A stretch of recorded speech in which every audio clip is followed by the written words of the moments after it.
Membalap dengan tim sendiri, membayar gajinya sendiri, dan selalu ada di peringkat 2 digit, itulah Karel Abraham. Penggemar MotoGP pada dekade 2010-an pasti tidak asing mendengar nama pembalap ini, meski mungkin di balapan dia jarang terlihat. Merupakan salah satu payung rider paling terkenal di grid, reputasi Abraham untuk selalu finish di posisi 2 digit menjadi salah satu alasan kenapa Abraham sangat terkenal. Banyak kalangan dan bahkan Carmelo Ezpeleta sendiri tidak menyukai keberadaan Abraham yang dinilai tidak pantas ada di level MotoGP yang seharusnya dihuni oleh para raja dari kelas-kelas bawahnya. Meski tidak semua pembalap rider itu selalu punya prestasi buruk, namun Abraham menjadi bukti nyata bahwa selama punya uang yang cukup dan pengaruh yang kuat, bahkan pembalap jelek pun bisa berkompetisi di MotoGP pada periode yang cukup panjang. Jadi, bagaimana karir Abraham berjalan? Bisa kita simak pembahasannya.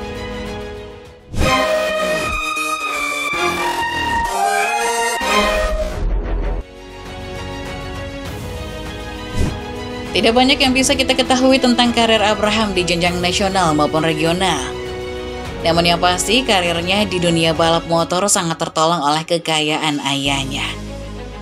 Abraham memulai karirnya di kejuaraan dunia pada tahun 2005 dengan tim Kardion Blower memakai motor Aprilia.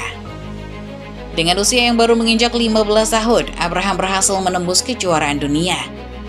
Iya, meski bisa kita tebak dari awal kalau karirnya berjalan tidak bagus. Jangankan podium, mencetak poin saja tidak bisa, padahal Abraham turun secara penuh satu musim. Jadinya ya, musim pertama ini Abraham nihil poin dan duduk di dasar klasemen akhir. Hasil buruk tidak menghalangi Abraham untuk tetap berada di GP. Kali ini ayahnya Karel Abraham Senior memutuskan untuk membeli sebagian besar saham sirkuit Brno dan mendirikan Kardion Abbey Racing. Bersama tim papanya, prestasi Abraham membaik di musim 2006. Abraham berhasil 2 kali mencetak poin, totalnya Abraham membawa pulang 8 poin musim itu. Hasil itu cukup untuk membuat Abraham untuk dipromosikan ke GP 250 pada musim berikutnya. Meski di GP 125 dan nantinya di MotoGP, Abraham memiliki karir yang buruk, namun di GP 250 dan Moto2, dia pernah sedikit bisa kompetitif. Musim 2007 saja, Abraham sudah mulai konsisten mencetak poin walau tetap sering finish di posisi 2 digit. Posisi terbaiknya itu finish 2 kali di posisi 10. Karena progres ini, sang papa akhirnya memperpanjang kontrak Abraham. Memasuki musim baru, Karel Abraham kembali menunjukkan perkembangan performa. Abraham kini bisa finish di posisi 1 digit. Abraham berhasil finish di P7 pada 2 seri, yakni Qatar dan Italia. Tapi sayang, Abraham mengalami cedera dan absen pada 2 balapan. Tapi hebatnya, Abraham tetap mengumpulkan lebih banyak poin pada musim 2008 jika dibandingkan musim 2007. Di 2008, Abraham mengumpulkan 40 poin, sementara pada 2007, Abraham hanya mengumpulkan 31 poin. 2009, musim terakhir GP 250 dan 2010, musim pertama Moto2 adalah tahun terbaik dalam karir Abraham. Pada tahun-tahun itu, Abraham meraih prestasi yang lumayan baik jika dibandingkan sisa karir lainnya. Abraham berhasil meraih 2 posisi P6 pada 2009, mengumpulkan 74 poin yang mana itu adalah jumlah poin terbanyak Abraham di sepanjang karirnya. Memasuki musim pertama di Moto2, Abraham awalnya mengendarai sasis RSV, namun mulai seri ketiga pindah ke FTR. Walau sempat absen 3 balapan, Abraham akhirnya pecah telur dengan finish di P3 pada GP Jepang, lalu akhirnya menang di GP Valencia 2010. Hasilnya posisi klasemen akhir terbaik Abraham sepanjang karirnya berhasil diraih pada musim itu, yakni di posisi 10 dengan 96 poin. Abraham debut bersama Kardion Abbey Racing di MotoGP pada 2011. Abraham mendapatkan Ducati Desmosa DC GP11 yang sama dengan tim pabrikan. Meski motornya sama, namun Ducati tidak menyuplai part-part pengembangan pada Kardion Abbey, sehingga motor Abraham tidak mendapat upgrade apa-apa sepanjang tahun. Abraham tampil dengan baik sebagai debutan. Dia bahkan mengungguli 2 pembalap Pramac Racing, Loris Capirossi dan Randy De Ponit. Pada tes MotoGP di sirkuit Mugello 2011, Abraham terlibat perdebatan sengit dengan Casey Stoner.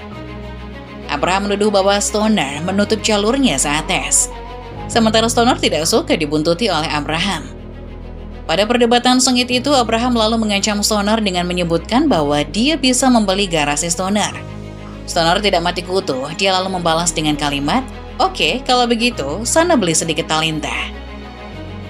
Abraham tetap bersama Ducati pada musim 2012. Pada musim itu juga, Abraham tetap mendapat motor terbaru GP12, namun tetap tanpa perangkat upgrade. Meski sempat mendapat peringkat 1 digit, cedera, dan Ducati yang sulit dikendarai, membuat Abraham menjadi pembalap non-CRT terburuk pada musim 2012. Bahkan dua tim Aspar, Alex Espargaro dan Randy Deponnet, yang mengendarai motor ERT untuk kelas CRT, berhasil mengungguli Abraham. Akhirnya setelah musim yang sulit pada 2012, Cardion Abbey Racing dan Abraham memutuskan untuk masuk ke kelas CRT pada musim selanjutnya. Cardion Abbey akhirnya memutuskan untuk memakai motor ERT yang musim sebelumnya mengalahkan Abraham yang memakai Ducati GP12. Hasilnya malah prestasi Abraham semakin menurun.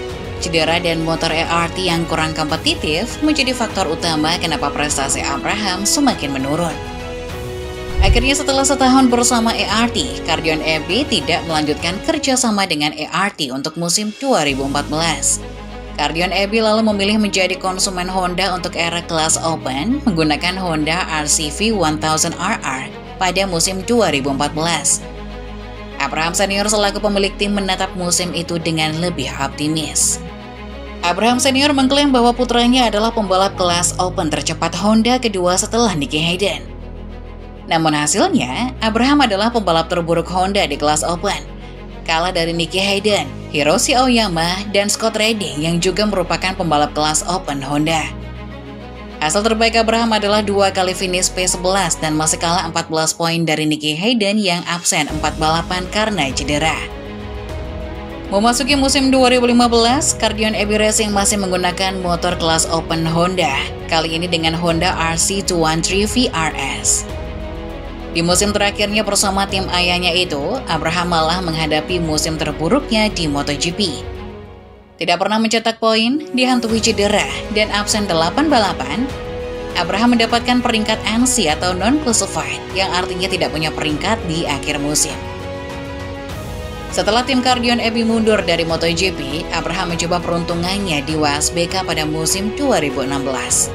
Mengendarai BMW dengan tim Milwaukee, Abraham berpartner dengan juara BSB, Josh Brooks. Hasilnya sama seperti di MotoGP, Abraham tidak bisa banyak bicara di WSBK, dengan sekali P9 sebagai hasil terbaiknya.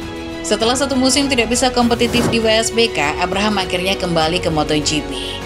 Pada musim 2017, Abraham akhirnya kembali ke MotoGP dengan tim Aspar Racing. Kembali mengendarai Ducati, kini Abraham mengendarai GP15 yang berumur 2 tahun lebih tua dari motor terbaru Ducati. Menggunakan motor 2 tahun lebih tua, Abraham kembali bisa mencetak poin dan P7 kembali menjadi hasil terbaik Abraham. Abraham bahkan mengungguli Hector Barbera yang tahun sebelumnya mendapat hasil yang baik. Karena hasil itu, kontrak Abraham diperpanjang pada 2018. Sayangnya, musim 2018 menjadi musim yang buruk bagi Abraham. Dia kembali mencetak lebih sedikit poin dari musim 2017. Abraham lalu pindah ke Avintia Racing untuk musim 2019. Akhirnya pada musim 2019, Abraham membalap untuk tim Avintia Racing bersama Tito Rabat mengendarai GP18. Sayangnya, musim itu Abraham menjadi pembalap Ducati terburuk. Ia bahkan lebih buruk dari Michel Pirro yang hanya membalap pada beberapa balapan sebagai wildcard. Hanya mengumpulkan 9 poin, Abraham akhirnya hanya menempati posisi 24 klasemen akhir. Setelah musim yang buruk, aslinya Abraham masih mempunyai kontrak dengan Avintia Racing pada musim 2020. Namun Ducati memilih untuk melanjutkan intervensi dan mendepak dengan paksa Abraham dari Avintia Racing untuk menyelamatkan Johan Zarco. Akhirnya kesepakatan tercapai dan Abraham resmi pensiun dari dunia balap motor pada awal 2020. Menyerahkan tempatnya pada juara Moto2 2 kali, Johan Zarco. Sepanjang karirnya, terutama pada level MotoGP, banyak kritik yang dilontarkan pada eksistensi Abraham di MotoGP. Bahkan Carmelo Ezpeleta yang merupakan CEO Dorna menyatakan ketidaksukaannya pada Abraham. Pada beberapa kesempatan, dirinya menginginkan MotoGP sebagai kejuaraan dunia yang bisa diakses oleh para pembalap berprestasi pada kelas-kelas sebelumnya. Dan setidaknya sering memenangkan balapan dan finish 3 besar. Menurut Ezpeleta, keberadaan P-Rider adalah penghalang bagi pembalap-pembalap muda yang menginginkan kesempatan membalap di MotoGP dengan adil. Ia kalau P-Ridernya berprestasi seperti Sete Gibernau atau Tito Rabat yang pernah finish 3 besar. Abraham tidak pernah finish di posisi 1 digit pada klasemen akhir. Sekarang Abraham sudah keluar dari MotoGP, dan MotoGP berkembang menjadi kompetisi yang diinginkan oleh Ezpeleta. Berisikan para pembalap yang pernah berprestasi pada kelas-kelas sebelumnya. Menurutmu, apa P-Rider itu salah?